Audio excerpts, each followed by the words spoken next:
On the morning of my 40th birthday, I found a receipt in my husband's coat pocket. It was for a diamond necklace worth $18,000, one I'd never seen. When I asked him about it, he smiled and said, "Just wait until tonight, darling. You'll see." But that night, at my birthday party, he gave me a $50 gift card to Target. The necklace, it was around another woman's neck. She was sitting 3 tables away, smiling at him like they shared a secret. And they did. My name is Victoria Chen, and this is the story of how I lost everything and gained something far more valuable: myself. Part 1. The Unravelling. It started 6 weeks before my birthday. I woke up at 2:30 in the morning to find my husband Marcus Webb's side of the bed empty. The light from his office down the hall spilled into the darkness.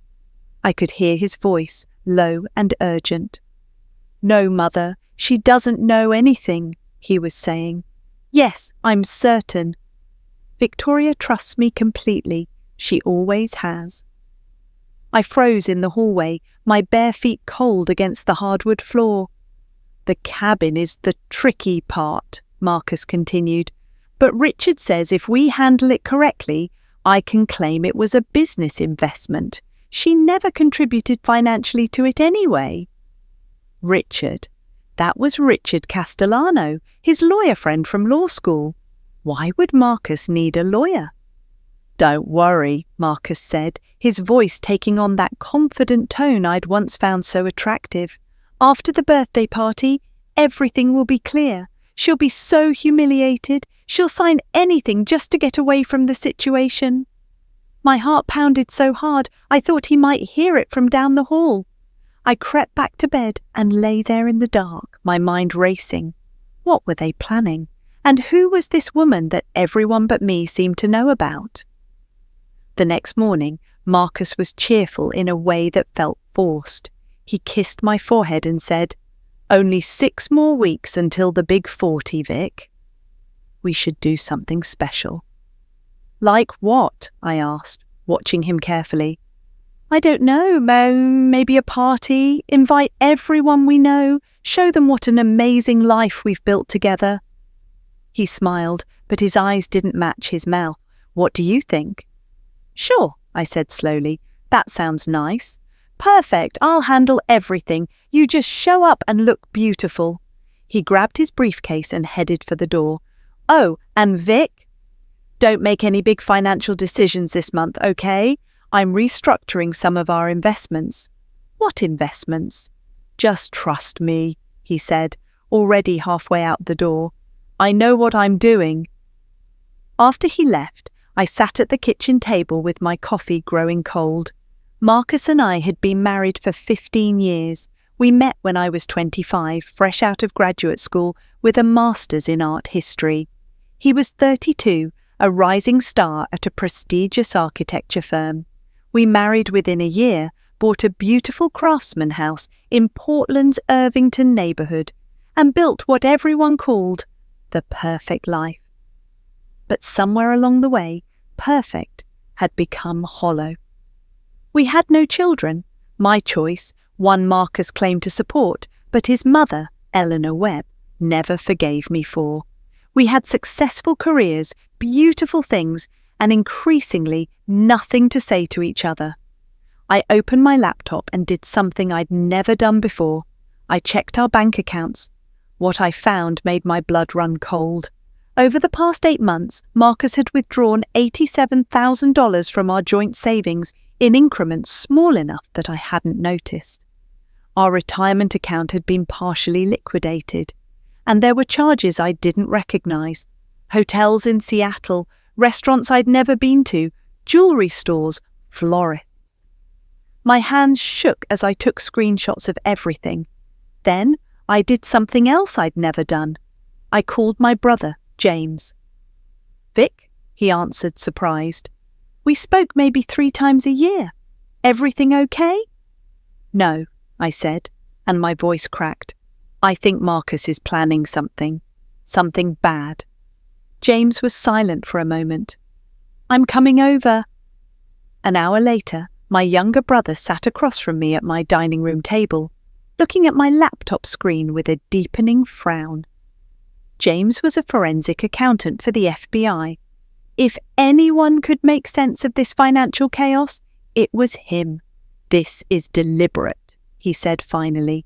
"He's systematically draining your joint assets and moving them somewhere else. See these transfers? They're going to an account I can't access from here, but I bet money it's a personal account in only his name." Can he do that legally? Technically, if it's a joint account, either party can withdraw funds, but in a divorce— He stopped when he saw my face. "Vic, I'm sorry, but you need to hear this." This looks like someone preparing for a divorce. The hotel charges in Seattle, the jewelry, the cash withdrawals.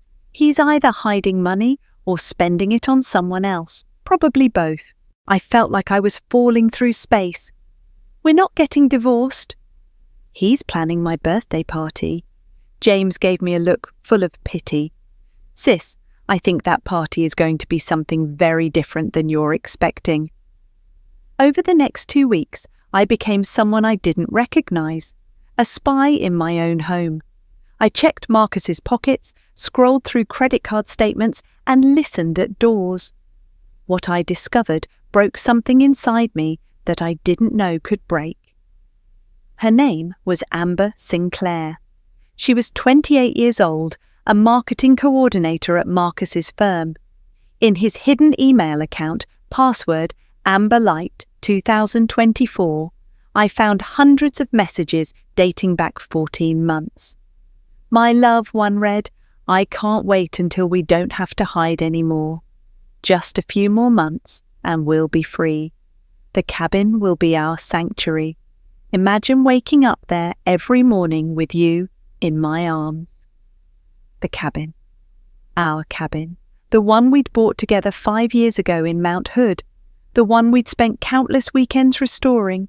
The one that held some of my happiest memories. Another message.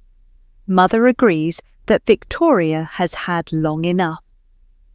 15 years is more than fair. You deserve to be happy with someone who actually wants a family. So Eleanor was in on it too.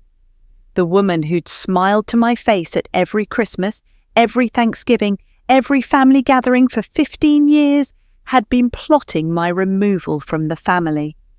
The final message I read was from 3 days ago. "The party is perfect, miss. Everyone who matters will be there. When you make the announcement, she'll be so shocked and embarrassed that she'll just want to disappear. Richard has the papers ready. She'll sign them that night, and by next week you and I can finally start our real life together. I love you so much. Only 34 more days until I'm Mrs. Marcus Webb." I closed the laptop and walked to the bathroom. I looked at myself in the mirror. Really looked. At 40, I was still attractive. My black hair had some silver threads I'd stopped dyeing. My face had lines around the eyes, but they were from laughter, from living. I'd kept myself in good shape, not for Marcus, but for me. And yet, I'd been replaced by a younger model. How original! I called James again. "I need a lawyer." "The best one you know." "Already taken care of," he said. "I called in a favour. Her name is Patricia Nguyen. She's expecting you tomorrow at 10. That night, Marcus came home with flowers, grocery store flowers, the cheap kind. "For my beautiful wife," he said, kissing my cheek. "Just because." "Just because?" I asked. "Can't a man appreciate his wife?" He was practically glowing with satisfaction, probably from his lunch with Amber. "Of course," I said, taking the flowers. "Thank you, darling. These are lovely." After he went to shower, I threw them in the trash.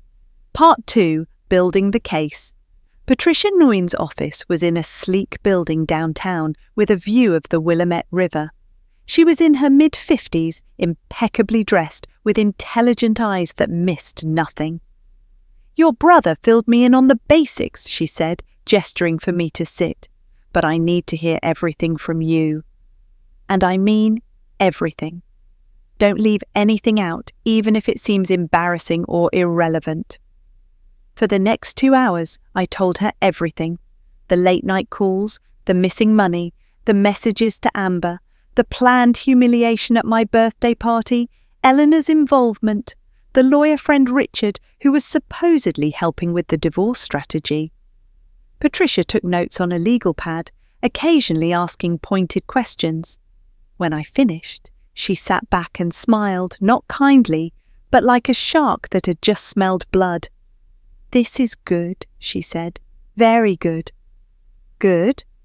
"My husband is planning to publicly humiliate me and steal my assets. How is that good?" "Because he's doing it stupidly," she replied, "and arrogantly. That's when people make mistakes. Now tell me about the cabin. Who purchased it? Whose name is on the deed? Both of ours, joint tenancy with right of survivorship." "And who paid for it?" I thought back. "My inheritance from my grandmother.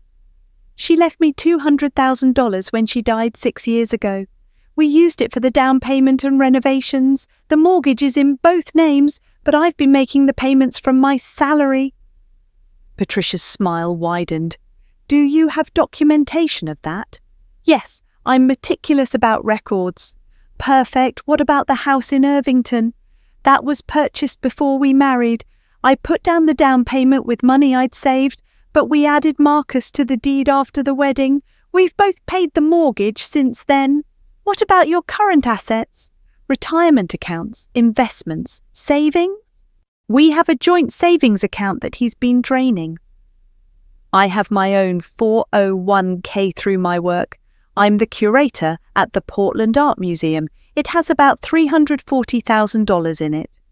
Marcus has his own retirement account through his firm, probably worth more since he makes more than I do." Patricia made more notes. "Here's what we're going to do. First, you're going to immediately open a new bank account in only your name. Transfer half of what's left in your joint savings and checking accounts. That's legally your right." "Won't that tip him off?" "Probably. But here's the thing. Let him know. Let him think you're just protecting yourself. He's so focused on his big dramatic reveal at your party that he won't change his plans. Men like Marcus are creatures of ego. He wants that moment of triumph too badly to give it up. And then we prepare. You're going to document everything. Every time he lies about where he's been, every text message, every financial transaction. Your brother's going to help with the forensic accounting. And on the day of your party, you're going to have a surprise of your own." "What kind of surprise?" "The kind that makes men like Marcus and women like Amber very, very sorry they underestimated you." Over the next month, I became a woman on a mission. I worked with James to trace every dollar Marcus had moved or hidden. We found the secret account, $68,000 tucked away in his name only. We found the apartment he'd rented in Seattle for his business trips where he was actually meeting Amber. We found receipts for the diamond necklace, for weekend getaways, for expensive dinners. I hired a private investigator who got photos of Marcus and Amber together, kissing outside restaurants, holding hands in parks, entering the Seattle apartment together and not leaving until the next morning. I met with Richard Castellano's ex-wife, Linda. She was more than happy to talk about her ex-husband's habit of helping wealthy friends hide assets during divorces, often for a cut of what they managed to protect. She gave me names, case numbers, and her own bitter testimony about how Richard had helped Marcus's friend David do the exact same thing to his wife 2 years ago. Marcus was there for all the planning sessions, Linda told me over a coffee. He took notes. He learned from David's divorce how to do it to you. I'm so sorry, Victoria. I also made some financial moves of my own. I contacted my grandmother's lawyer and confirmed that the money she'd left me was separate property, not marital. The cabin, purchased with that money, could be argued as my separate property as well, especially since I'd been making the mortgage payments alone. Then I did something I'd been putting off. I went to see Eleanor Webb. Marcus's mother lived in a Victorian home in the West Hills with a view of the city. She answered the door in tennis whites, fresh from her club. "Victoria," she said, her smile tight. "What a surprise! Marcus didn't mention you were coming by." "He doesn't know," I said. "Can I come in?" She stepped aside reluctantly. Her living room was decorated in shades of cream and gold, everything expensive and tasteful and cold. "What can I do for you?" Eleanor asked, not offering me a seat. "I wanted to ask you something," I said. "Did I ever do anything to offend you? In 15 years, have I ever been anything but respectful and kind to you?" Eleanor's expression flickered. "I don't know what you mean." "I think you do." "I know you've never forgiven me for not wanting children. I know you think I'm not good enough for Marcus. But I'm asking you now, woman to woman, what did I actually do to deserve your contempt?" Eleanor was quiet for a long moment. Then she said, "You're holding him back." Marcus could have had children by now with someone younger, someone who wanted to give him a family. Instead, he's wasted 15 years on a woman who's more interested in dead painters than building a legacy. "A legacy," I repeated. "You mean a grandson to carry on the Webb name?" "Yes, and now it might be too late. He's 47 years old." "And whose fault is that, Eleanor?" I was honest about not wanting children from the beginning. Marcus said he was fine with it. If he lied to me, that's on him, not me. "You should have changed your mind," Eleanor said coldly. "Good wives adapt to what their husbands need." I looked at this woman I'd tried so hard to please for 15 years, and suddenly I felt sorry for her. Sorry for her empty life, her empty values, her empty heart. "Thank you for your honesty," I said. "I wanted to hear you say it out loud." Because when this is over, when Marcus realizes what he's done, I want you to remember this conversation. I want you to remember that you pushed your son to destroy his marriage for your own selfish reasons. And I want you to know that whatever happens next, you helped cause it. Eleanor's face hardened. "Is that a threat?" "No," I said, walking to the door. "It's a promise." As the party date approached, Marcus became increasingly excited. He was planning everything himself, which was unusual. He booked the rooftop venue at the Sentinel Hotel, sent invitations to everyone we knew, my colleagues from the museum, his colleagues from the firm, our friends, our extended family. He arranged for a DJ, an open bar, a catered dinner. "This is going to be epic," he told me one night, practically vibrating with anticipation. "Everyone's going to remember this party." "I'm sure they will," I said truthfully. 3 days before the party, I came home to find him in his office on a video call. I caught a glimpse of the screen before he quickly minimized it, Amber's face, smiling and excited. "Just finishing up a work call," he said too quickly. "How was your day?" "Fine," I said. "Museum board meeting ran long. I'm going to take a bath." In the bathroom, I called Patricia. "He's so confident." "What if something goes wrong? What if he doesn't follow through with his plan?" "He will," Patricia assured me. "Men like Marcus can't resist the dramatic gesture. He wants to humiliate you publicly because it makes him feel powerful. It's his way of rewriting the narrative, making you the problem instead of him. Trust me, he'll do exactly what he's been planning. And if he doesn't, then we have Plan B, but we won't need it." The night before my birthday, Marcus took me to dinner at our favourite restaurant, or what used to be our favourite. Now it just felt like a set piece in his elaborate theatre. "I want you to know," he said over appetizers, "that no matter what happens, I valued our time together." "What an odd thing to say," I replied, sipping my wine. "Are you planning to die tomorrow?" He laughed, but it sounded forced. No, I just mean, we've had a good run, haven't we?" A run, like we're a television show that's been cancelled. You know what I mean. I'm not sure I do, Marcus. Why don't you explain it to me? For a moment, he looked uncomfortable. Then he smiled and changed the subject. Your gift is going to blow you away. I really outdid myself this time. I can't wait, I said, and I meant it, just not for the reasons he thought. That night, I couldn't sleep. I went through everything one more time, every document, every photo, every bank statement. James had created a comprehensive dossier of Marcus's financial deception. Patricia had prepared counter-divorce papers that would be filed the moment Marcus made his move. And I had something else. A thumb drive with every incriminating email and text message Marcus had ever sent to Amber. At 3 a.m, I got up and went to the kitchen. Marcus was there, drinking water, looking at his phone. When he saw me, he quickly put it away. Can't sleep? He asked. Excited about tomorrow, I said. Me too. He smiled. Me too. We stood there in the kitchen, two people who'd shared a bed for 15 years, who'd made promises to each other, who'd built a life together. And we were both lying. But only one of us knew the other was lying. Good night, Marcus, I said, going back to bed. Good night, Vic.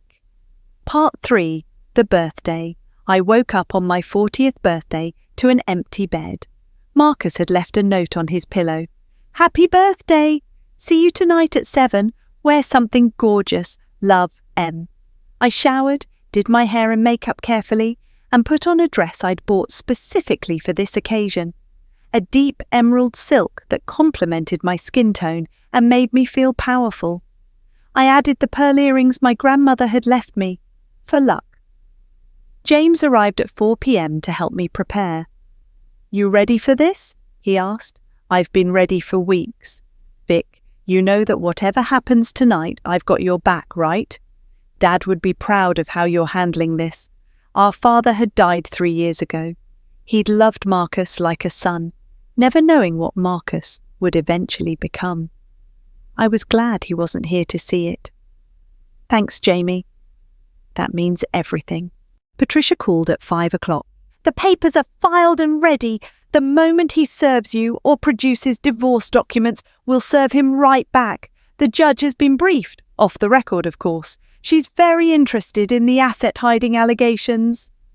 What if he backs out? He won't.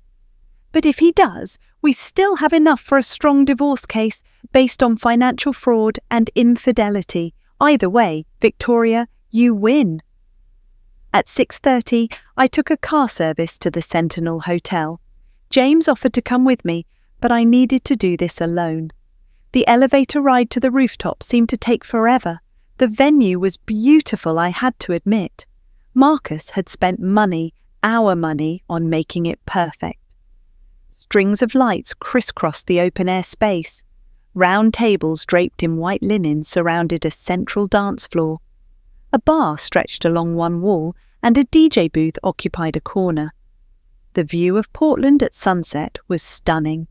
People were already arriving. I recognized colleagues from both our workplaces, friends we'd made over the years, Marcus's family.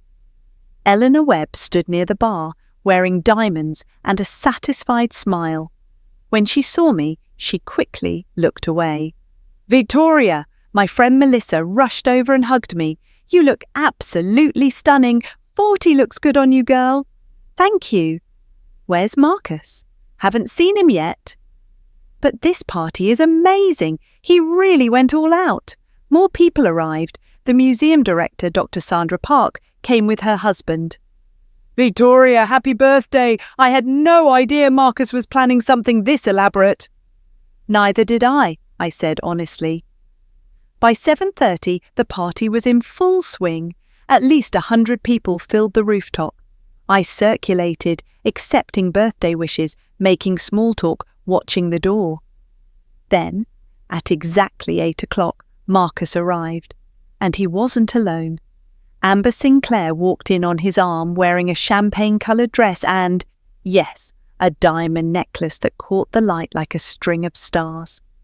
She was beautiful in that obvious way some young women are, all long legs and perfect hair, and confidence born from never having been seriously disappointed by life. People noticed.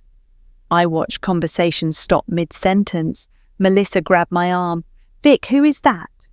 "That," I said calmly, "is Amber Sinclair. She's a marketing coordinator at Marcus's firm." "Why is she here with your husband?" "I'm about to find out." Marcus approached with Amber still on his arm. His smile was wide and predatory. "Victoria! Happy birthday, darling. You remember Amber from the company picnic last summer?" I'd never been to any company picnic. "Of course." "Hello, Amber." Amber's smile was venomous. "Happy birthday, Victoria. Marcus has told me so much about you." "How lovely," I said. "I wish I could say the same." Marcus's smile faltered slightly, but he recovered. "Could you give us a moment, Amber?" "I need to speak with my wife." "Your wife," Amber said pointedly, and walked away, her heels clicking against the stone floor.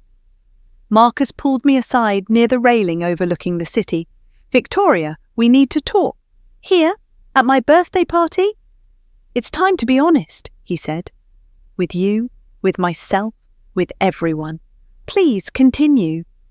He took a breath and I could see him preparing for his performance. "I can't do this anymore." "I've been unhappy for years. We want different things. You've always put your career first, your own desires first. I've tried to be supportive, but, I prompted. "But I need more. I need a partner who wants the same things I do. A family, children, a real future. And you found that with Amber." "Yes," he said, relief flooding his face that I was making this easy. "She understands me in ways you never did. She wants the things I want. We've been seeing each other for over a year, and Victoria, I'm in love with her." "I see. And you decided to tell me this at my birthday party because it's time, because everyone needs to know, because I'm not going to pretend anymore." He pulled an envelope from his inside jacket pocket. "These are divorce papers. I had Richard draw them up. If you sign them tonight, we can keep this civil. You get the house, I keep the cabin and my retirement accounts. We split everything else down the middle. It's fair." I took the envelope but didn't open it. "Fair? Yes, Richard says it's a very reasonable settlement. You won't have any trouble finding another place with your salary, and the house is worth a lot." "The house I put the down payment on with my own money?"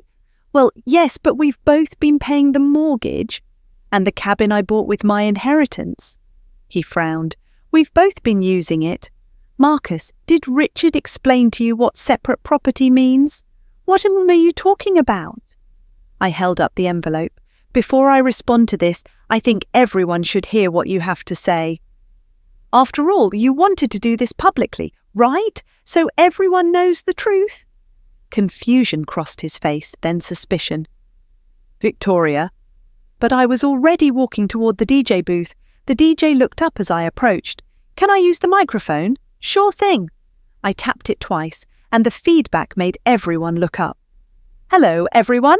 Can I have your attention, please?" The crowd quieted. All eyes turned to me. Marcus stood frozen by the railing, suddenly realizing that this wasn't going the way he'd planned. "First," I said, my voice carrying across the rooftop, "I want to thank you all for coming tonight. It means so much to have everyone here for my 40th birthday. 40 feels like a milestone, doesn't it? A time for reflection, for truth, for new beginnings." People smiled and nodded. Amber, I noticed, had moved closer to the exit. "My husband Marcus has just given me a wonderful gift," I continued, holding up the envelope. "He's given me divorce papers. Right here, at my birthday party, in front of all of you." Gasps rippled through the crowd. Eleanor Webb's face went white. Melissa covered her mouth with her hand. Now Marcus wanted everyone to know the truth, I said, walking toward him slowly, so let me share some truths with all of you. The truth is, Marcus has been having an affair with Amber Sinclair. That's her in the champagne dress, for the past 14 months. Amber tried to slip away, but several people blocked her path, not intentionally, just because the crowd had pressed forward. The truth is, I continued, Marcus has spent over $87,000 of our joint savings on this affair. Hotel rooms, jewellery, including that lovely necklace Amber's wearing right now, trips, dinners, and an apartment in Seattle where they've been meeting. Marcus found his voice. Victoria, you don't want to do this. Oh, but I do. Because you wanted everyone to know the truth, remember? I turned back to the crowd. The truth is, Marcus and his mother Eleanor have been planning this humiliation for months. The idea was to embarrass me so thoroughly that I'd sign these papers and disappear quietly. Eleanor stepped forward. This is a private matter, is it? I asked. You made it public when you helped your son plan this whole spectacle. You made it public when you told him I wasn't good enough because I didn't give him children. Children, by the way, that he told me he didn't want when we first got married. That's not true, Marcus shouted. Isn't it? I pulled out my phone and pulled up a recording. My voice came through the speaker. Are you sure you don't want kids? Then Marcus's voice. Vic, I'm sure. I've never wanted to be a father. I like our life just the way it is. It's you and me against the world. The recording was from our 3rd anniversary. I'd kept it because I thought it was sweet. Now it was evidence. Marcus's face went red. You recorded me? I recorded a lovely anniversary dinner conversation, I said. Just like you recorded your plans with Richard Castellano to hide our assets and cheat me out of what's legally mine. I looked at Richard, who stood near the bar looking like he wanted to melt into the floor. Did you know that Richard has done this before? He helped Marcus's friend David hide assets during his divorce. Richard takes a percentage of whatever he helps his clients protect. It's quite the racket. His ex-wife Linda has been very forthcoming about his methods. Richard turned and walked quickly toward the exit. The truth is, I said, walking back to the microphone, Marcus wanted the cabin we bought with my inheritance money, the retirement accounts he's been hiding money in, and the freedom to start over with Amber. What he didn't want was for anyone to know what kind of man he really is.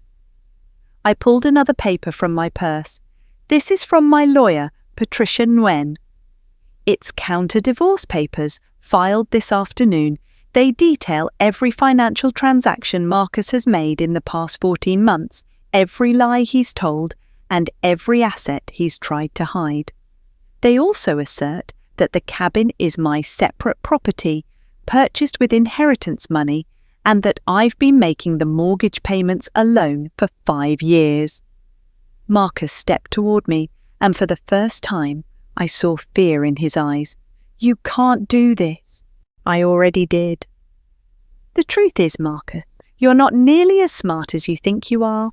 You're just another middle-aged man who thought he could trade in his wife for a younger model and keep all the toys. But you forgot something important. What's that? He asked, his voice barely above a whisper. You forgot that I'm not weak. I'm not stupid, and I'm certainly not going to let you humiliate me without consequences. I turned to the crowd one last time. I apologize that my birthday party turned into this, but I want you all to remember something. When someone shows you who they really are, believe them. Marcus showed me who he really is, and I believed him. Now you all know too. The silence was absolute. Then someone started clapping. It was Dr. Park, the museum director. Then Melissa joined in, then James, who'd arrived just in time to hear my speech. Soon, half the room was applauding. The other half, Marcus's colleagues, his family, his friends, stood in shocked silence. I walked off the rooftop with my head held high, leaving Marcus standing there with Amber, his mother, and the ruins of his reputation. Part 4. The Aftermath. The next 3 months were a blur of legal proceedings, financial discoveries, and public reckonings. The video of my speech went viral. Someone had posted it online, and it had been viewed over 5 million times. I became an accidental icon for women standing up to cheating spouses. The investigation into Richard Castellano's practices led to his disbarment. He'd been running the same scheme for years, helping wealthy clients hide assets from their spouses and taking a cut. Linda, his ex-wife, was finally vindicated. Marcus lost his job. The architecture firm, horrified by the negative publicity and the revelation that he'd been using company resources to facilitate his affair, let him go quietly. His reputation in Portland's professional circles was destroyed. The cabin was legally declared my separate property. The judge agreed that since it had been purchased with my inheritance and I'd been making the solo mortgage payments, it belonged to me alone. Marcus got to keep his retirement account, but he didn't get a penny of mine. The house was valued and split according to our contributions. Since I'd made the down payment and we'd both paid the mortgage, I got 60% of the equity. Marcus got 40%. Most importantly, I got my freedom. Amber left Marcus 2 weeks after the party. She thought she was landing a successful architect with money and properties. When she realised he'd lost everything and would be paying me spousal support for the next 5 years, she suddenly remembered she had other options. Last I heard, she'd moved to California. Eleanor Webb tried to apologise 6 months later. She showed up at the museum asking to see me. I told security I wasn't available.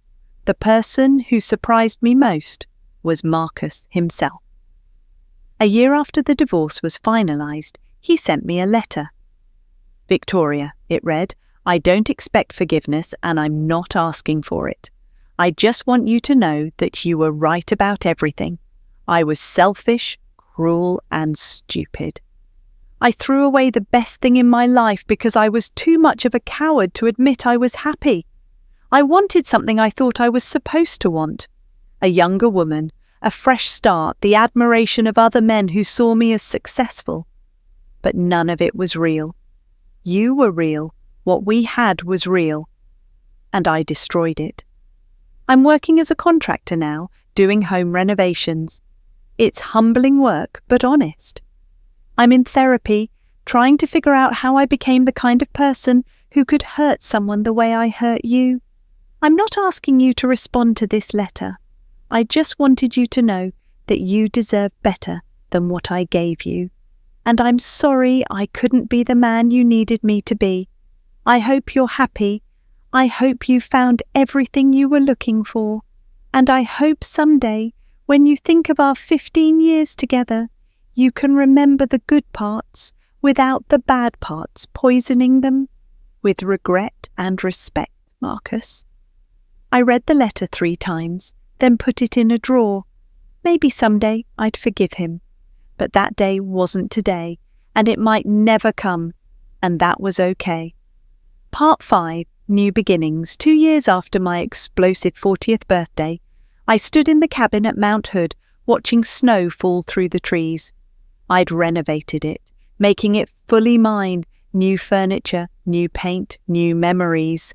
It had become my sanctuary, the place I came to write. Yes, write.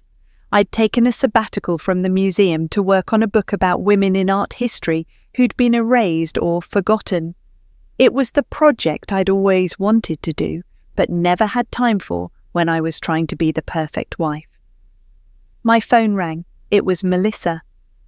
"Just checking in. How's the hermit life?" "Peaceful," I said. "I finished chapter 7 today." "Look at you, being all accomplished.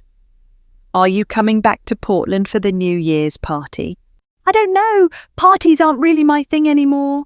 Victoria Chen, you cannot let one disastrous party ruin parties forever. It was a pretty memorable disaster. All the more reason to create new memories. Besides, there's someone I want you to meet. Melissa. No, listen, her name is Dr. Sarah Reeves. She's a visiting professor at Reed College, specialises in Renaissance art. You two would have so much to talk about. Just coffee. That's all I'm asking. I smiled despite myself. Fine. Coffee, but that's it. That's all I need. See you New Year's Eve. After I hung up, I looked around the cabin. It was filled with things that made me happy. My grandmother's paintings on the walls, books stacked on every surface, my laptop open to the manuscript that was slowly becoming something I was proud of. I'd lost a husband, a marriage, and 15 years of my life to a man who didn't deserve them. But I'd gained something more valuable. Myself. The version of me that existed before I started moulding myself into what I thought Marcus wanted. The version who stayed up late reading art history journals, who got excited about obscure painters, who didn't apologise for not wanting children. My phone buzzed with a text from James. Just sold another 1,000 copies of your book proposal. Publishers are fighting over you, sis. James had helped me turn my story, the financial fraud, the public confrontation, the legal battle, into a book proposal about financial abuse in marriage. 3 publishers were bidding on it. The advance alone would let me take another year off to write both books. I texted back, "You're the best brother ever." I know, Mum called. She wants to know if you're coming for Christmas. My mother lived in Arizona now, having retired there after Dad died. She'd been horrified by what Marcus did, but secretly pleased that I'd handled it like a Chen. Her highest compliment. Tell her yes. I'll fly down on the 23rd. She'll be thrilled. Love you, Vic. Love you too, Jamie. I made myself dinner, pasta with vegetables, a glass of red wine, and ate by the fireplace. Outside, the snow continued to fall, blanketing the world in white silence. A year ago, I would have felt lonely here. Now, I felt free. My laptop pinged with an email notification. It was from Dr. Park at the museum. Victoria, I hope you're enjoying your sabbatical. I wanted to let you know that the board approved your new position, Director of Educational Programming. It's a promotion with a 30% salary increase. The job is yours when you're ready to come back. No pressure, but we miss you. Sandra. I read the email 3 times, joy bubbling up inside me. Director. A promotion. Recognition for my work, not just my ability to be pleasant and accommodating. I type back, Sandra, thank you so much.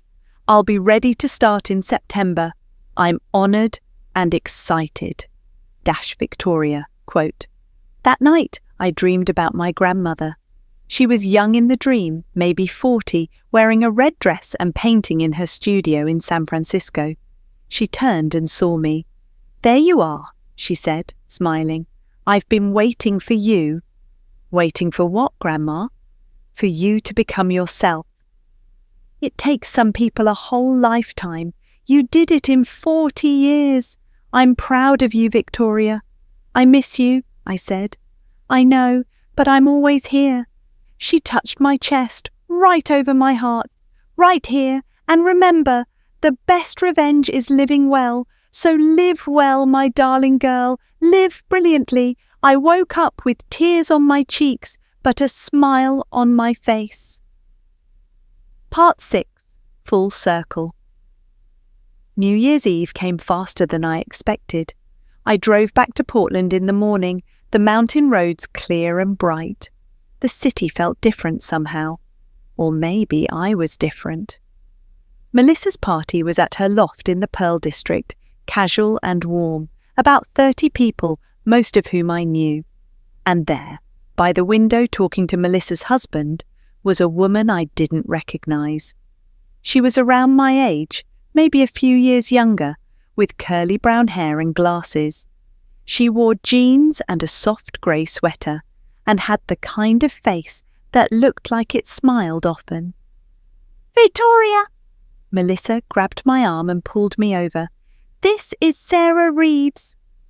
"Sarah, this is my brilliant friend Victoria Chen." Sarah extended her hand, and when I shook it, her grip was firm and warm. "It's so nice to meet you. Melissa has told me about your work at the museum, and your book project sounds fascinating." "Thank you. Melissa mentioned you're at Reed." "Visiting professor for the year, yes. I'm actually from Boston, but I'm thinking of staying permanently if I can. Portland is growing on me. We talked for 3 hours about art, about books, about travel and food, and the absurdity of academic politics. She made me laugh, really laugh, for the first time in months." "I should confess something," Sarah said as the party wound down. "Melissa showed me the video." "Of your birthday party. I hope that's not weird." I tensed. And I thought you were incredibly brave. My ex-husband cheated on me with his graduate student. I found out by accident and fell apart. Cried for weeks, didn't leave the house. You stood up in front of everyone and took your power back. I admired that." "I didn't feel brave," I admitted. "I felt terrified. That's what makes it brave." We exchanged numbers before I left, with promises to meet for that coffee Melissa had mentioned. 3 months later, Sarah and I were having coffee twice a week. Then dinner once a week. Then weekend hikes and museum visits and long conversations about everything and nothing. "I need to tell you something," I said one Saturday afternoon as we walked through the Japanese garden. "I'm not looking for a relationship." "I'm not ready. I might never be ready." Sarah smiled. "Okay, we're friends then. Is that allowed?" "Yes, that's allowed." "Good, because I like being your friend, Victoria Chen. But somewhere between friendship and something more, we found a space that worked for us." Sarah was patient in ways I didn't know people could be. She didn't push, didn't demand, didn't try to fix me. She just existed alongside me, making life better by being in it. 6 months after we met, she helped me move into a new condo, smaller than the house Marcus and I had shared, but entirely mine. Modern and bright, with huge windows and a view of Mount Hood in the distance. "This is perfect for you," Sarah said, helping me unpack books. "It feels like you." "What does that mean?" "Light, open, full of possibilities." A year after that, on my 43rd birthday, Sarah took me to dinner at a quiet restaurant overlooking the river. Over dessert, she handed me a small wrapped package. "I know birthdays are complicated for you now," she said, "but I wanted to mark this one anyway." Inside was a vintage bookmark made of silver, engraved with a quote from Virginia Woolf. "You cannot find peace by avoiding life." "Sarah, I'm not asking for anything," she said quickly. "I just wanted you to know that I see you. The real you. And I think she's extraordinary." I looked at this woman who had somehow slipped past all my defences without even trying, who made me coffee the way I liked it and remembered which authors I loved and didn't mind when I needed space. "Can I tell you something?" I asked. "Anything." "I think I might be falling in love with you. And it terrifies me." Sarah reached across the table and took my hand. "It terrifies me too. But maybe we can be terrified together." We sat there by the window holding hands, watching the city lights reflect on the water. And for the first time since my 40th birthday, I felt something I thought I'd lost forever. Hope. Part 7. The Final Gift. 3 years after my disastrous birthday party, I published 2 books in the same year. The first was Erased: Women Artists History Forgot, which became a surprise bestseller and was taught in university courses across the country. The second was Financial Abuse in Marriage: One Woman's Fight for Justice, which helped pass new laws in Oregon about asset disclosure during divorce proceedings. I was on a book tour when I got the call from James. "Vic, you need to sit down for this." "I'm already sitting." "I'm in an airport. What's wrong?" "Nothing's wrong exactly. It's just Marcus died." The airport noise faded away. "What? Heart attack yesterday? His sister called me. The funeral is on Saturday." I sat there holding my phone, trying to process the information. Marcus was dead. The man I'd been married to for 15 years, the man who'd betrayed me, the man who'd inadvertently set me free. He was gone. "Vic, you there? I'm here. I don't know what I feel." "You don't have to feel anything." "You don't have to go to the funeral. No one would blame you." But I went. Not for Marcus and not for his family, but for closure. For the girl I'd been when I met him, for the woman I'd become despite him. The service was small, held at a funeral home in southeast Portland. Maybe 40 people. I sat in the back, wearing black, watching Eleanor Webb cry into a handkerchief. After the service, I approached her. She looked older, fragile in a way I'd never seen. "Victoria," she said, her voice shaking, "I didn't think you'd come." "Neither did I.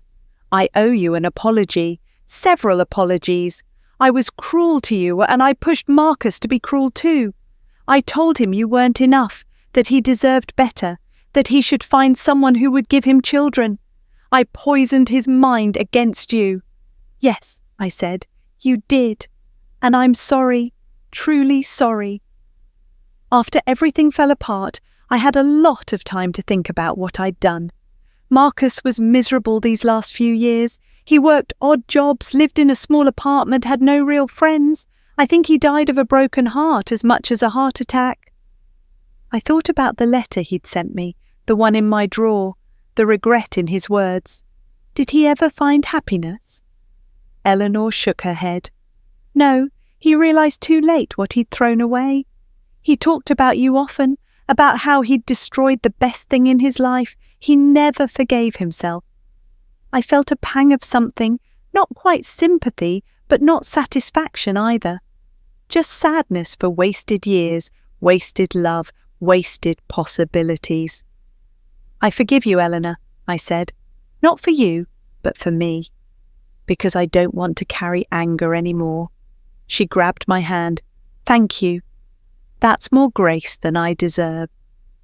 I left the funeral home and drove to the cabin. Sarah was waiting for me there, having taken the day off from teaching to be there when I got back. "How was it?" she asked, pulling me into a hug. "Necessary. Final."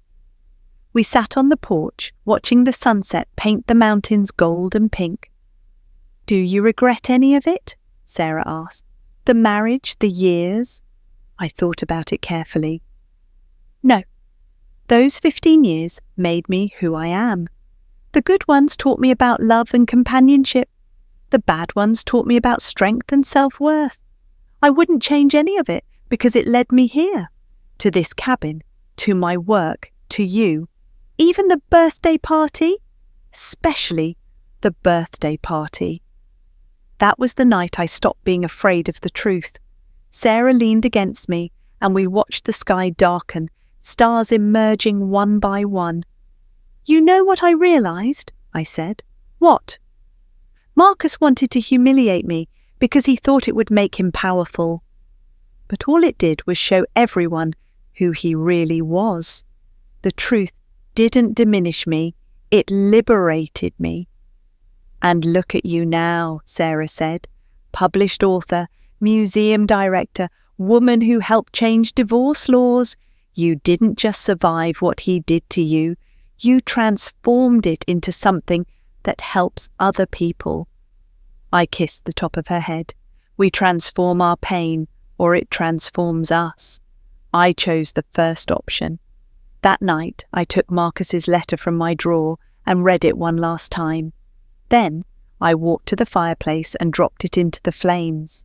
I watched it curl and blacken and turn to ash. It wasn't forgiveness exactly. It wasn't revenge either. It was simply letting go. Epilogue, 5 years later. On my 48th birthday, I woke up in the cabin to the smell of coffee and pancakes. Sarah was in the kitchen, humming off-key to the radio, flipping pancakes with the ease of someone who'd done it 1,000 times. "Happy birthday," she said when she saw me. "How does it feel to be 48, honestly?" "Pretty damn good." We ate breakfast on the porch, bundled in blankets against the October chill. The trees were turning gold and red, and the air smelled like pine and possibility. "I have something for you," Sarah said, handing me a small box. Inside was a key. I looked at her questioningly. "I know we've been taking things slow," she said, "and I respect that you need your space and your independence, but I thought maybe I could officially move some of my things here. Not all of them, just enough that I don't have to pack a bag every time I come up. If that's too much." "It's not too much," I said, closing my hand around the key. "It's perfect." She smiled, and in that smile, I saw my future. Not a fairy tale, not a romance novel, but something better. A partnership built on honesty, respect, and the kind of love that doesn't demand you be anything other than yourself. Later that day, we drove into Portland for a party, this one thrown by James and his wife at their house. It was casual and warm, filled with people who knew my story and loved me anyway. "Speech! Speech!" people chanted when we cut the cake. I laughed. Absolutely not. I learned my lesson about public speeches at birthday parties. But Melissa handed me a glass of wine and said, "Come on, just a toast." I stood, glass in hand, looking at the faces around me. My brother and his family, my colleagues from the museum, Sarah's friends from Reed who'd become my friends too, people who'd stood by me through the worst and celebrated with me through the best. "Okay, a toast," I said, "to second chances, to finding out who you really are when everything falls apart, to the people who stand beside you when you're fighting your battles, and to birthdays, may they always bring us closer to our true selves, no matter how painful the journey." "Hear, hear!" everyone cheered. As the party continued around me, I stepped outside onto the porch. The city sparkled below, vast and full of life. Somewhere out there, other women were discovering their husbands' betrayals. Other women were gathering their courage. Other women were preparing to stand up and speak their truth. I hoped they found what I found, that the other side of betrayal isn't bitterness or brokenness. It's freedom. It's becoming who you were always meant to be once you stop trying to be who someone else wanted you to be. Sarah joined me on the porch, slipping her hand into mine. "What are you thinking about?" she asked. "About how my 40th birthday was the worst and best day of my life." "How so?" "It was the day my old life ended," I said, "and the day my real life began." We stood there together, two women who'd survived their own storms, watching the sunset paint the sky in shades of gold and pink and purple. The colours of endings and beginnings, of loss and rebirth, of everything that makes life worth living. And I smiled, because I'd learned the most important truth of all. You can't control what people do to you, but you can control what you do with it. You can let it break you, or you can let it make you. I chose to let it make me, and that made all the difference.